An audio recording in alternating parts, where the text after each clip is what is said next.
Now at 5:30, the LAUSD hit by a cyber attack. We're talking about the nation's second largest school district and its computer system shut down.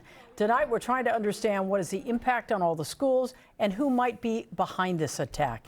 Michael Hamilton joins us live. He's the founder of Critical Insight and formerly the head of cybersecurity for the city of Seattle. And Michael, we understand you also worked with the FBI. I did in my previous capacity, and it was interesting. The FBI and CISA, the Cybersecurity and Infrastructure Security Agency, are both investigating this right now, and they're very good at what they do. So give us an idea of what probably is happening behind the scenes as they try to figure out where did this come from, who is responsible? They will try to reconstruct what happened first, right? What were the tactics used to gain initial access into the network? And they may even get a copy of the original piece of malware that started things going.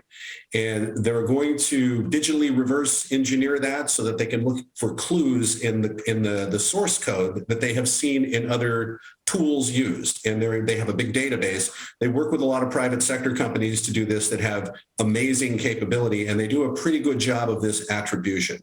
So a lot of us hear this story and we've got to be thinking, why a school district? Why the LAUSD? Why not a corporation with deep pockets here? What does this message send you if they're attacking a school district?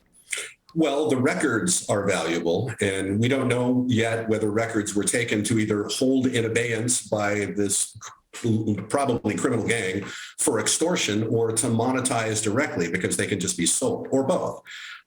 Those records are for consumers with clean credit records, and those are relatively easy to use for financial fraud. So that's crime, criminals. Activists could do it just to grind an axe, and there's much more of that going on right now. A nation state does it just to further damage the social fabric of the United States. So we have a lot of cyber adversaries right now. Is there a way, a certain takeaway for all of us on this in terms of our own personal cybersecurity?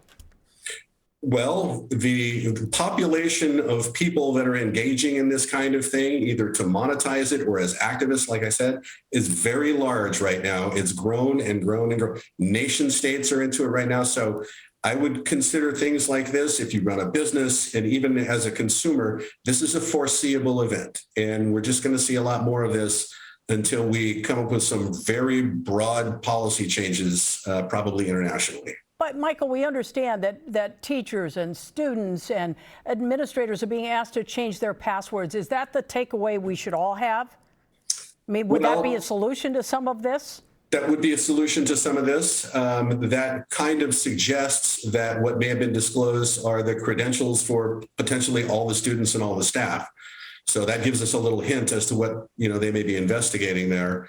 I think it's going to take a while for them to right the ship, get things back under control. And from what I can understand right now, it's more of an annoyance than anything else. But again, we don't know anything yet. And when there's an active investigation going on, they don't have to tell us anything. Well, to the best of your knowledge, do we know, has there been a request for ransom or money?